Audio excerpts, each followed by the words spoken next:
true mania, people always think, wow, it sounds great. I'd like to get manic. How do I do it? And then you start talking a little faster and faster and faster, and your brain starts speeding up, and you get very irritable or anxious maybe. So your judgment just goes out the window, and you do really reckless things like sleep with a stranger, for example, or, buy tickets to Timbuktu on the spur of the moment. G'day, and welcome to Wellbeing. I'm Jack Hutchins. Today we are talking with LA-based author Terri Cheney about her journey with bipolar. We have covered bipolar disorder from an academic perspective for the last month, but now we begin talking for the next month and a half with those with the condition. This is our 5th instalment in our bipolar series. Before becoming a writer, Terri was a successful entertainment lawyer, representing the likes of Michael Jackson and Quincy Jones. However, she hid a big secret that she had been going through since childhood, her bipolar. She stopped being an entertainment lawyer in 1999 to become a writer, with her first bipolar memoir coming out in 2008. It was called Manic, a memoir. It quickly became a New York Times bestseller. She has written 2 other books on her bipolar story, one focusing on her childhood, The Dark Side of Innocence, Growing Up Bipolar in 2012, and her most recent publication, Modern Madness, An Owner's Manual, which came out in 2020. Terri has been stable with her bipolar 1 disorder since the publication of her first book, and is here today to share a bit about her journey and work as an author writing about the condition. Hello Terri, and welcome to Wellbeing. Thank you for having me. Before we begin, could you let the listeners know a little bit about yourself? Well, I live in Los Angeles, in Beverly Hills, and I'm currently a writer, although I used to be an entertainment lawyer representing people like, Michael Jackson, Quincy Jones, and major motion picture studios. But the whole time I was practicing, I was hiding this terrible secret from the world, which is that I have bipolar disorder. So I finally got up the courage to write about it, and that really changed my life and saved me. And now I'm doing that full time. When did you first notice bipolar was kind of becoming a part of your life? Like, when was it starting to happen? Well, I didn't have a diagnosis, but I think it went way back to my early childhood, because I would have these periods of not being able to get out of bed, being very, crying all the time, and just not being able to move was really scary. And so I would miss a lot of school, but then I would sort of come roaring back to life and do all these, extra credit reports for my teachers. So I always got straight A's, but it was quite an effort to work both the depression and the overachievement. Was it hard, like, growing up with bipolar going on, to make friends, like in school? I actually was surprisingly popular. I was a cheerleader, for example, and president of the student council, and it surprises me because I think I hid my secret so well that I just worked really hard at trying to be ultra normal, and I must have succeeded because I really did have a lot of good friends, and none of them knew what was wrong with me, though. Did your parents have any idea what was kind of going on? Because they were kind of seeing it firsthand. I mean, did they identify it at all? Yes, my parents would call it my spells. We always put that in quotes, my spells. They didn't know what was going on, but when your child is a straight-A student and head of the class and a cheerleader, you don't really look beyond those markers. Even though my mother was a registered nurse, she knew something was wrong with me, but back then it wasn't talked about, mental illness, and it certainly wasn't talked about with children. So nobody knew. My parents, my teachers, nobody. Did you have any strategies in your younger years about how to deal with kind of what was going on? I really just ended up lying a lot. That was my strategy. I would pretend that I was sick. My mother, as I said, was a nurse, so we had some medical books lying around, and I would read those and come up with, okay, I've got, this disease, or I've got that problem, and I was able to fake it pretty well so that I could stay out of school when I was depressed. When you're manic, you don't have to fake it. You're achieving so much that everybody's very, very happy about it. So that didn't take any hiding. Do you think it was something you were born with, bipolar, or do you think it was there since the beginning? I definitely think I was born with it. I had a this may shock your listeners, but I had a suicide attempt at age 7, which was just me taking a bottle of my mother's pills, which were diuretics, but I didn't know that. I thought for sure they would kill me, and I took the bottle, and nothing really bad happened to me. I threw up, but even at the age of 7, a child can be suicidal, so it's important to really, watch for depression and mood changes. Yeah, I mean, taking it back to like that far in time, I mean, 7 years of age, I mean, like, what was going through your mind? Like, why do you think 7-year-old you wanted to end their life? Well, I was a perfectionist, and I wasn't able to do a homework assignment perfectly because I didn't have the right paper, and I was so terrified that I would get a bad grade. I just thought that was the end of the world because I always got A+. And my father, whom I loved very much, was really excited about those A+, and I thought if I didn't get a perfect score, he might leave. So, when you're a child, things are very dramatic, and so that became, for me, reason to kill myself. But children do think about it. It's not unknown. I mean, how does it... Because I've never, gone through depression and I don't have bipolar. I mean, how does it feel when you're going through a depressive phase? Like, what does it feel like? Well, I think a lot of people know what it's like to be a little depressed, where you just feel blue and nothing's going right, and you're sad for no good reason. But major depression, a real depressive episode, really affects your body. For me, anyway, I go through something called psychomotor retardation, where I'm almost paralyzed. I just can't move my body, and I have no hope whatsoever that anything is ever going to change, no matter how many people tell me, oh, you'll get through this, you've gotten through it before. There's a total and utter absence of hope or the ability to believe in the future or that anything good will ever happen. So it's very emotional, but very, very physical at the same time. And on the flip side, I mean, it sounds like a manic episode is the complete opposite of that. I mean, what's going on in your head when you're feeling that? How do you feel? True mania, people always think, wow, it sounds great. I'd like to get manic. How do I do it? But true mania is not that much fun. You may start out in a mood state called hypomania, where you're charming and you're enthusiastic and you have this incredible energy and charisma, and you just start taking on all sorts of projects. And then you start talking a little faster and faster and faster, and your brain starts speeding up, and you get very irritable or anxious maybe. So your judgment just goes out the window, and you do really reckless things like sleep with a stranger, for example, or, buy tickets to Timbuktu on the spur of the moment, and you go through a lot of money, a lot of reckless spending. So it's not that much fun at the real height of mania.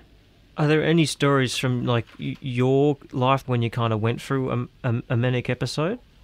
Well, I was so depressed at one point that I don't know if you've heard of electroshock therapy. Yep, I heard of it. Yep.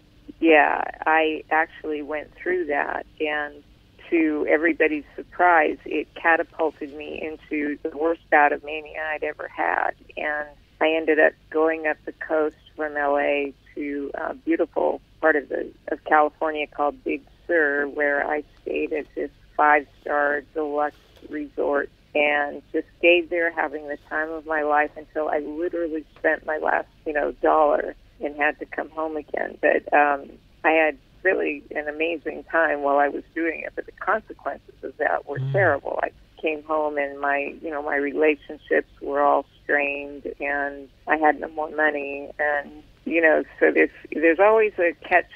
Much fun as you may have, there's always a catch. And moving into your adolescence and college years, I mean, did the bipolar did you find it got worse, or did it develop more? What did you find? I found that the depression got worse in college, but the mood swings got much, much worse in law school. I ended up just not going to class. I would stay at home, just unable, as I said, to move, unable to get out of bed, or else if I was manic, I would, take these reckless trips or just party all the time. So I think one of my worst periods was during law school because the stress was so great, and I really was not happy about being there. So it was a really bad 4 years. Sometimes bipolar disorder responds to the stresses that you have in your life. And when my father died in 1997, that was probably the worst year I ever had. I had several suicide attempts and just a raging depression and mood cycling. It was not a good year. You're listening to Wellbeing, a nationally distributed radio show and podcast. My guest today is author and ex-entertainment lawyer Terri Cheney, where we are discussing her journey with bipolar. So would you say that there are things that can kind of trigger either a depressive or manic episode, or does it just come on, or can it be triggered? It can be both. It can definitely be triggered by stress. There's no question about that. But the worst ones for me are the ones that come out of the blue. You're doing great, everything's fine, and then you wake up one morning and you feel like you're the most awful piece of, the most awful person on the planet, and you just can't imagine that anything will ever be different. So those that come out of the blue are very, very frightening. It's like your mind has been hijacked. And did you try and hide it from people? I mean, were people aware what was going on, or not really? When I was practicing law and I was at a big firm, I was quite successful. I would literally hide under my desk during my depressions. I wouldn't let anybody see me. I'd do a lot of work from home, which wasn't really done in those days. That was pretty unusual.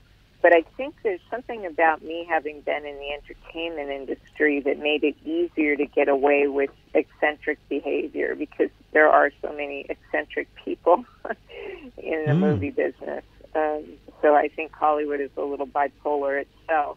Did you find that the bipolar helped you in your studies, at all, or did it help you be a better lawyer? Or because some people say bipolar makes them more creative, or whether or not that's true. But did you find that it may have helped you, or do you think it not really? Well, initially you think it helps you because you do have all this unbelievable energy. I could research you don't need sleep at all. So I could research throughout the night and I could write throughout the night. But I didn't make sense. And I find, particularly with my writing now, that I do my best writing when I'm stable, when I'm normal, and my medications are working. And you can't do anything when you're depressed. But being stable and being able to, have control of your mind, I think really produces the best work. Now, a lot of people say that they miss the mania when they take their medications, they miss that manic high. But for me, I'm very, very, very grateful to be normal and stable. I know that is something that's felt a lot in the bipolar world. Please don't take away my mania, but for me, mania has always gotten me in trouble. So I'd rather be safe and secure than gallivanting around the world, or not knowing what I did yesterday, or being ashamed of what I did. There's just so many consequences to mania that I think it isn't worth the price. Have you ever gone through this feeling of you have a manic episode and a depressive episode at the same time? Does that happen? Yes, I'm very glad you asked about that. Not many people understand that there's not just mania and depression with bipolar disorder. There's also a very, very horrible mood state called agitated depression, or a mixed state. And that's when you have all the energy of mania, all this restlessness and irritation and energy, but you have all the terrible emotions of depression, the low self-esteem, the hating yourself, the just feeling that the world is a cesspool. So you combine those two, and you've got real problems. That's when the most suicides happen, because people are able to move and to act out on these just terrible feeling. Yeah. So it's a very, very difficult mood state to be in, and it's the one I hate the most. Yeah. How would you describe it? Because it sounds like you're having almost two opposite feelings at the same time. I mean, like, how would you describe that feeling? I think the best way I can describe it is I always want to shatter glass. I want to throw something at a window and just shatter something. I have this need to destroy something. So what I ended up doing to help myself was I went and bought some really cheap dishes and crockery, and I will go in my garage and just start smashing it when I have a mixed state, and that seems to help, strangely enough. Were there any points in your life where, with your bipolar, that you felt like you had a balanced feeling, like you felt like maybe how someone that doesn't have bipolar felt like? Did you ever have those normal balanced moments? Well, I would say in the last 5 years, I've been pretty much symptom-free. I haven't had extreme bouts of depression or of mania. But I'll tell you, you never forget that you're bipolar because your emotions are very intense.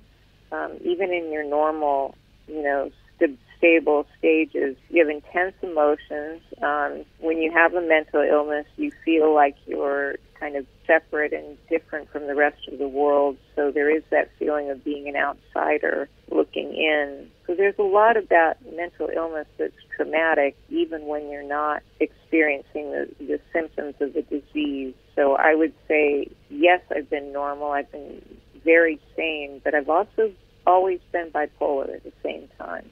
Looking back now, upon your life, now that you're in a more stable kind of feeling, I mean, how does that feel for you now? Like in your life, are you doing well, kind of thing? I am so grateful. I've never been this happy, to be honest with you. Right. I thought that I've been on the same medication cocktail for the last 5 years, and it seems to be working. But for me, COVID was kind of a blessing in a way because I know what it's like to isolate. That wasn't hard for me to do because of my depressions. And I also felt like the world was finally understanding how important mental health really is, that it isn't just your mind. Mind is a part of health as well. And with everyone experiencing depression and anxiety, I just feel like there was a greater compassion and awareness of mental health, and that made me feel good. So I got through COVID-19 feeling like I wasn't the only one. I wasn't as strange as I thought. And I can imagine, too, that the COVID pandemic was something everyone went through and most of the world was locked down. Mm-hmm. I can imagine now describing some of those feelings and that isolation is a lot easier for people to understand, to understand those with bipolar. Yes, I really think it is. And certainly in America, we've had a lot more attention to mental health, particularly with teenagers, and attention to suicide. A lot of athletes have come out and talked about their mental health struggles. So it's been really an unprecedented time of awareness. In 1999, you left your job as a successful entertainment lawyer. What was kind of going in your life at that point? Like, what was happening?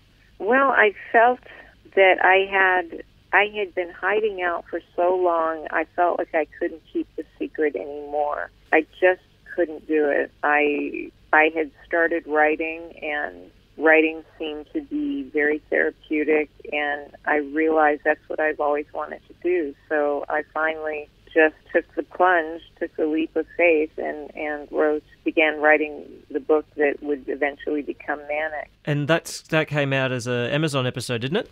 No, well, actually, I wrote something else for the New York Times, an essay for the Modern Love column of the New York Times about dating when you're bipolar, and that was made into an episode for the Modern Love TV series that's on Amazon Prime, and Anne Hathaway ended up starring in it as me. So it kind of tells my life story, and particularly my life story was dating, which was always difficult when I was symptomatic. What was that moment like, getting your life story, kind of like Anne Hathaway starring and telling your life story? I mean, that would have been pretty cool. It was unbelievable.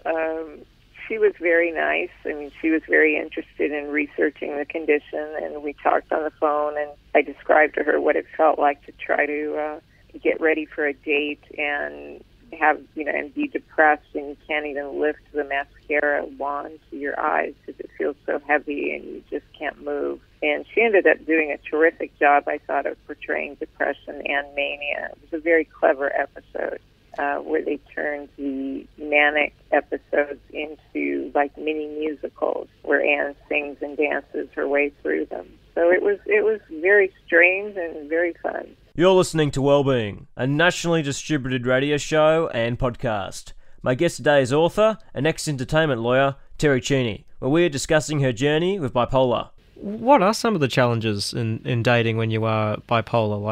Like what goes on there? Well, my biggest problem is showing up as the same person consistently because my moods can be so extreme that I seem like two different people. So, for example, when I'm manic, I might hit on a guy and get a date. This is what I write about in the Modern Love episode. I'd be charming and have no problem asking him out. But then when it comes time for the date, I might be depressed and just unable to even hardly get out of bed or make conversation or, be talkative. Consistency was always one of the hardest things, showing up. Have you found that writing has helped you in your recovery with bipolar or your management of it? Oh, writing has been essential. It's been so liberating because I hid for so long, and to be able to come out of the closet and have so much support from people all over the world has been just life-changing because my first book, Manic, became a New York Times bestseller and was translated into 8 foreign languages. So I had people from everywhere writing me and telling me their stories, and I didn't feel so alone anymore. I didn't feel like I was as crazy as I thought I was because it seems like so many people are touched by the illness or know someone who has it.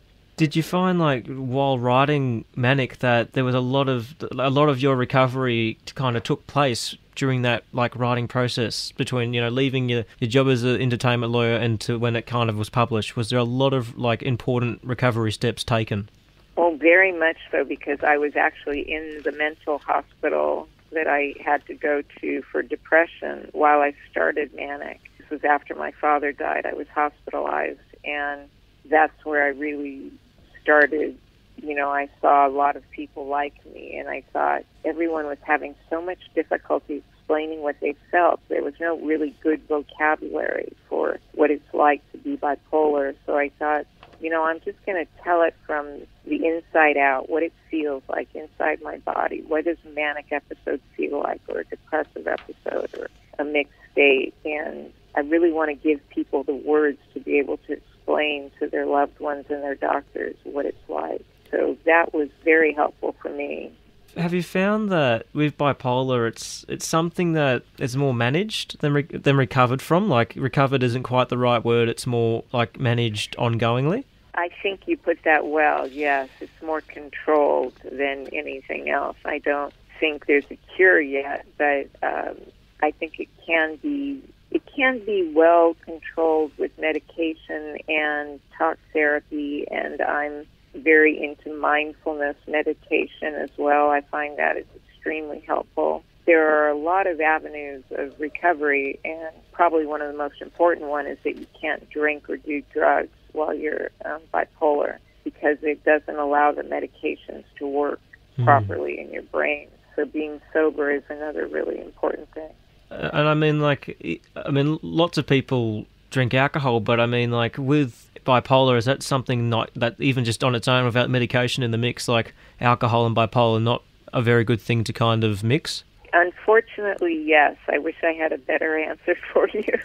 But yes, unfortunately, you shouldn't drink if you're bipolar, because your brain is already trying hard enough to stay stable, and when you add in a depressant, alcohol is a depressant, you really just, your brain chemistry just reacts really badly. So it's better, and certainly if you're on medication, it's important not to drink. And you know, Terry, we get we have a lot of different listeners on this show, and I wonder what your advice would be for, as someone that has gone through bipolar, what your advice would be to the, say, family members or friends of those with bipolar, and how they can support someone that's kind of going through a tough time with their bipolar. Oh, I love that question, because that's sort of a cause of mine. When a loved one is going through depression, particularly, the human impulse is always to try to fix it, to give advice, to say you should do this, you should do that. And when you're depressed, you just can't do anything. So it really shuts you down and you feel unheard and unloved. So what I recommend to people, it's my new cause, is 5 little words. Tell me where it hurts. Sit down with the person and say, tell me where it hurts. And then just listen. Let them talk about the pain. Let them talk about their point of view. It's not easy to sit down and listen to a depressed person because, it's depressing, frankly, but it makes a world of difference. The person feels like they're understood and they're not alone with their pain. And I've watched it help so many people, and I know it helps me. I mean, I'm talking from experience here. Just tell me where it hurts can make you'd be amazed. Do you think that there's enough support generally for people with bipolar? No, I don't. I don't think enough people come out of the closet and talk about it, so they're not getting support. They're hiding, like I was. We need a lot more psychiatrists in America. I don't know how your situation is in Australia, whether you have good staffing, but we're very low on psychiatrists. And I hope that doing things over Zoom will make it easier for people to access the help that they need. But we still have a scarcity of qualified help. And have you found that people in wider society are supportive of people that are kind of going through bipolar, or are people that don't have bipolar, like the general public, are they a bit still not quite getting it? Are they a bit standoffish kind of thing? Well, I've been amazed by the response. Because my book was called Manic, I had to tell a lot of people, they would ask, what's your book about? Oh, it's called Manic, and I have bipolar disorder. So I had to automatically tell them I was bipolar. And it's incredible. People always come back with, so's my sister or my neighbor, or so am I, or I know so-and-so who has it. And it's really amazing how many people this disease touches, particularly young people are surprised to find out that there's other people feeling the way that they do. And you wrote 2 other books after Manic, The Dark Side of Innocence, Growing Up Bipolar in 2012, and more recently Modern Madness, An Owner's Manual in 2020. What inspired you to write these 2 additional books? What was the stories that needed to be told? Well, for growing up, for The Dark Side of Innocence, Growing Up Bipolar, after Manic came out, I had received, thousands of emails from all over the world from parents saying, my child is acting strangely. I don't know if it's bipolar. I don't know what it is. What was it like for you? Is it possible for a child to be bipolar? And at that point in time, bipolar disorder was being diagnosed, I think it was 4,000 times more than it had been in the past few years. It just was experiencing this exponential growth in diagnosis. So there was a lot of curiosity about childhood bipolar disorder. So I wrote my book, The Dark Side of Innocence, to talk about what it was like for me growing up bipolar. And then for Modern Madness, that also was in response to getting so many messages from people about, what do I do? My loved one is bipolar, or my loved one has a mental illness.